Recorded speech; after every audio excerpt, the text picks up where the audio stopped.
the week. We have a NFC West Cowboy or NFC East Cowboys versus the Packers. And Kaz, I don't ever thought I'd say the day, but they tied 40-40. What were your thoughts on this tie? I was pissed, man. I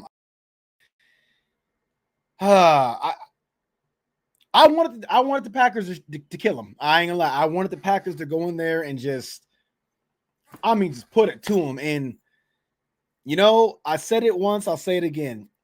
Getting George Pickens was a good move by the Cowboys, and we see exactly why.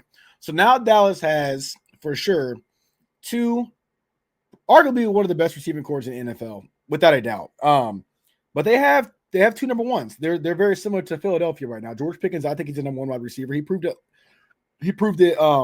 just the other day against the Packers.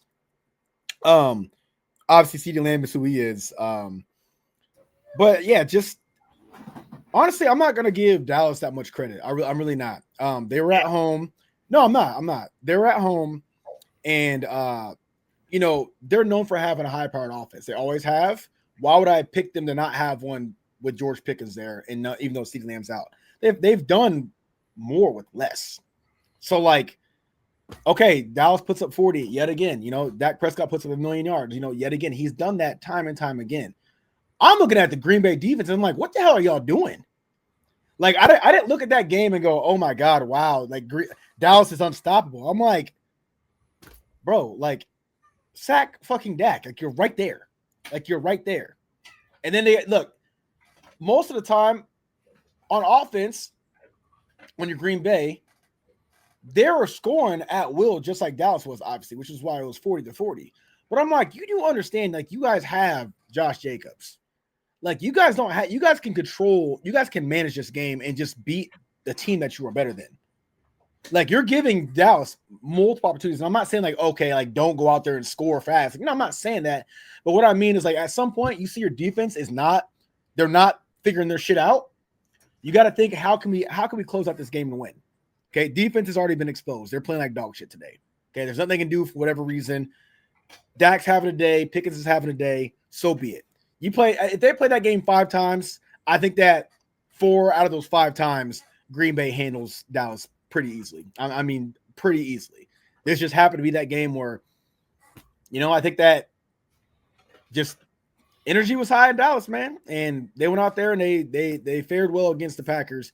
I was just very disappointed with the end result. I really thought that Parsons was going to have a much better game. But then I thought about it. I was like, you know what?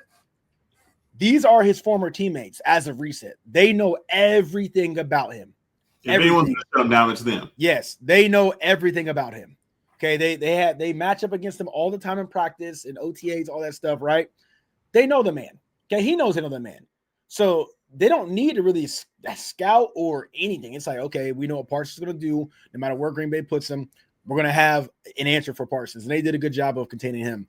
But the game was fun. It was very exciting. I'll give them that. But I just felt like Green Bay, they came in.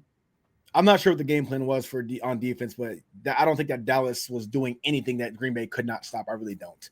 I feel like Green Bay didn't make the right adjustments when they had the time to do so, and it turned out to be a shootout, and they just said, fuck it, we're going to just continue doing the same thing over and over again and hope for a different result, and next it's 40-40. But shout out Jordan Love, though. I give him hella credit.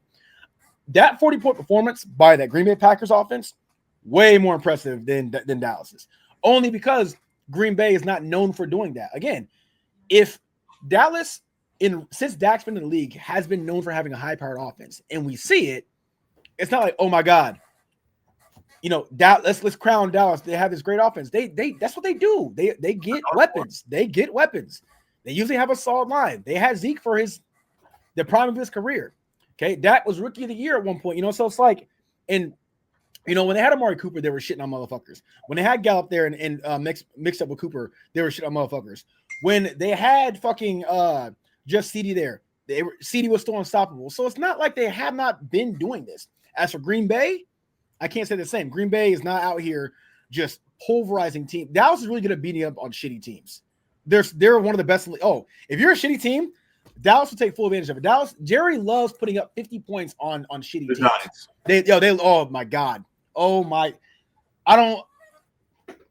it's the NFL. I get it. There's no mercy rule, whatever. But I'm like, that's why Dallas looks the way they do to people who don't know football. It's like, watch out for the Cowboys. Watch out for what? Just play solid defense for 3 quarters and you beat Dallas. It's not a hard thing to do because they don't have a complete team. They never have. They never will for many years to come. Right now, their offense is great. Like I said, the addition of you take away Pickens, complete different game. He went off. Did Pickens go off in Pittsburgh the same way? Yes, he has. He's a guy who can get the job done. So now they have a better quarterback in Dak Prescott than they did in old ass Aaron Rodgers, and before that, whoever the fuck was even there. I mean, Pickens was what? This is only his 3rd year, I think it is. Yeah. So like, okay, congratulations. Like, I'm sorry, I'm not as much as I actually fucking hate Dallas. This is one of the times I'm really not going to give them credit. I'm not giving them credit. I'm sorry. This is not something we're seeing where we're like, oh shit, we got to watch out for this Dallas Cowboys offense and Dak Prescott. We've seen it before. They've been in how many shootouts? It's what their identity is. They're going to play you. They're going to play well at home usually, even though last year was kind of different. They're going to play well at home. Okay, they're going to have that game where they're going to go up against a formidable opponent and they're going to play them well. But more often than not, they're not winning this game. So the tie happened. Cool. Okay. Shout out to Dallas for hanging in there and getting the tie. But Green Bay should have won that game, 100%. So let me ask you a question, Kaz. We have now seen the Green Bay Packers come out, beat the Detroit Lions. They beat the Commanders. So to start off 2-0 against teams that went deep into the playoffs, Kaz, I have to ask you a question. Are the Green Bay Packers overrated? Yes, 100%. Because that defense just got exposed. That defense just got exposed. Now, are they criminally overrated? No. But let's pump the brakes now. We see they lost to the Browns. Okay. Then they bounce, and Browns have a good defense. And they bounce back and they tie with Dallas because of an offensive performance, not a defense. So, like, adding Parsons was supposed to change everything for that defense. And I think it did, but they're not executing. That's the thing. I think that if Parsons is there, I mean, he's a fingernail away from having a lot of sacks right now. Like, he is right there. It's just not these quarterbacks are getting out of the way in the nick of time, and I'm sure they're game planning for that. But they're overrated. And by week 2, they were already favored by a lot of people to go to the NFC Championship game. They were favored over Philadelphia. And I'm like, okay, I've been watching football my whole life. I've seen teams come out and start off 4-0, 5-0, 6-0. Hell, we can even take the Eagles from a few years back, starting off 9-1, like 10-1 or whatever it was. It's like, and then shit the bed. I ain't worried about this shit right now, bro. Week 6 always has been and always will be my week that really shows who a team actually is. By week 6, your record, how you guys are playing, what your superstars are doing, that is your team's identity. Not week 2, not week 3, not week 1. No. Give me at least to week 6 and we can talk more about it. But yeah, I think that they're overrated. It's not criminally overrated, but they're slightly overrated. You can't, especially in a game like that. That was your chance to prove to us, hey, let's go in here and put Dak on his ass, and and give Jerry Jones the bird. Nope, you didn't. You had a golden opportunity to do so. You lose to the fucking Browns. You have to bounce. You have to bounce back and show not only your fans but the world that, hey, whoa. Good teams lose to bad teams all the time. It's just the way that the league works. Okay, every team that's good has a shitty game every year, and they lose to a team that they have no business losing to. It is what it is. Dallas is not supposed to be that game. I can accept the Cleveland game, but you have to bounce back. They didn't. The Packers right now are a little bit overrated.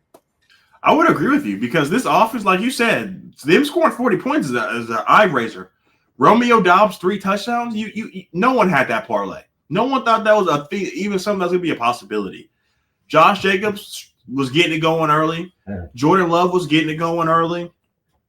This offense is bits and pieces of what a good offense will look like. They don't have a number 1 wide receiver, so they're able to spread the ball around. We're finally seeing Matthew Golden finally starting to get a lot of action in this offense. Jaden Reed went down, so I see Golden really filling in that role. But Jordan Love is a hell of a quarterback. Tucker Kraft is a hell of a tight end. So they don't have that guy on offense, but they have a lot of pieces around them. But people thought that because they beat the Lions, and we all thought the Lions were going to be trash because they came out there and got smacked. Then they beat the Commanders, a team that was in the NFC Championship. So now You got Packers players saying they going undefeated, Cass. They thought the whole world was in front of them. They were 2-0 and they ain't pitching themselves winning for the next 15 weeks. And we've seen this team go up and down. Mike, like Cass said, Micah Parsons is right there. He's becoming he's a hair of getting sacks and making plays. But this defensive line, Rashawn Gary, Van Ness, there's a lot of other guys that have to step up. I get it. You now have Micah Parsons. Micah Parsons is not Myles Garrett. He's not. He's one of the top guys, but he's not Myles Garrett. Myles Garrett, wherever you put him, he's going to change the game. Cass said it perfectly. This Cowboys team knows him. If any game that he was going to get shut down, it was going to be this game. So to see the Packers be on high, cloud 9, week 2, just goes to show that they're not really ready for this. They were interviewing people saying that they were going to go undefeated. The vibes in the locker room are good, and I'm sure they're going to be good because Cass, they play the Bengals and the Cardinals next 2 weeks. So 2 Mondays from now, they're going to come in here with 4-2-1 and 4-1-1, and they're going to be on the high again. But it's like the Packers are a contender in the NFC. Me and Cass are not going to come out here and say they're not contenders, but they're overhyped. They were told, everyone said they were going to be really, really good after week 2. Cass said it. After week 2, they were the favorite. And there's a lot of football to be played, so you can't let 2 games get to your head. And then you follow up those 2 games playing 2 playoff opponents and lose to the Browns. Yeah, I think that tie's going to screw him too because I don't foresee Detroit slowing down anytime soon. And it's going to sound crazy, but don't you say it. If Chicago can figure out their mojo, man, I got to say it, bro. If Chicago can figure out a way to just put together a few wins, just a few. This is a very hot take, by the way. I don't foresee this happening. Detroit, absolutely. But Chicago might be a game or 2 behind Green Bay, by like week 10, 11. And if that's the case, it's all going to come down to, okay, how you guys going to close out these last 4 or 5 games or whatever. All right, so I wouldn't say that Green Bay is in a comfortable spot with that tie. That was actually the worst thing that could happen to them is that tie. They absolutely needed that win, without a doubt. And I'm not sure who the NFC North plays this year. I'm assuming it's probably the AFC North if they play the Browns. I don't know, but they play us. Yeah, so either way, it's all about relevant wins. So if you're losing to teams like that, other teams in your division are beating, not a good look. Like that Browns game is one of them. Now, if the NFC North does play the NFC East like you said they do, and they end up, beating the Cowboys, and this can come back to haunt them. Which I think that shit, the entire NFC North can beat the fucking Cowboys. I mean, they're not a good team. They're not. I'm not saying that to be funny. They're not a good team. They're 1-2-1. Okay, and that one win is the Giants. Yeah, they're not. Yes, they're not good, and they barely beat the Giants. The Russell Wilson Giants, not Jackson Dart. The Russell Wilson Giants. Dallas, they might get it together later on. We'll see when CD comes back. But for right now, let's treat them like what they are. They're bottom of the barrel, which is very fun to say. Honestly, they're ass, and I think that the NFC North, like I said, if they can. Whoever they play, which is all of them, if they get a win on them, that could come back again to hunt Green Bay. So, fuck Dallas. Let's just go ahead and get it out of the way now. This is going to be a fuck Dallas rant. I hate how these fans are feeling so fucking good about this stupid ass tie and that stupid ass win against the Giants. It's your team. Your team is just as much 0-4 as you are 1-2-1. Like, just call it what it is, and they won't, and they can't. And it's just. Damn, like fuck. It's the same old Dallas Cowboys, man. That's why I, as an Eagles fan, I can't let off the gas pedal when it comes to heckling them. I cannot do it until they admit it. I want them just to admit it. I'm tired of hearing about Dak Prescott. Tired of hearing about shit. This coach and when Zeke was there and and Trevon. You guys stink, man. You suck. And it's okay. We've had years where we sucked. We've had years where we sucked really bad. Just admit it. But notice they won't admit it. They'll just be quiet. They're literally like motherfucking Red off of Friday. Or a Smoke Y'all Friday. Like when he be here, he be like, shut the fuck up. And then when he leave, or when he's here, I'll be quiet. When he leaves, I'll be talking again. That's the Cowboys. Like you don't want to be that.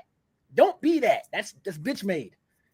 stand 10 toes down for your team. If you suck, you suck. If you're good, you're good. And if you're good temporarily, admit it. Hey, I'm just happy to be here and we play some good football. Instead, that ain't how they talk. So, no, the Cowboys deserve to be drugged. We should all continue, not even as Eagles fans, the entire league, drag them. Okay, remember all the years of all that talking they do every season. Drag them until they stop, until it's done. Sorry, I had to get that out. Hey, power to the people. Fuck Cowboys. Back his ass. I'm with all that. So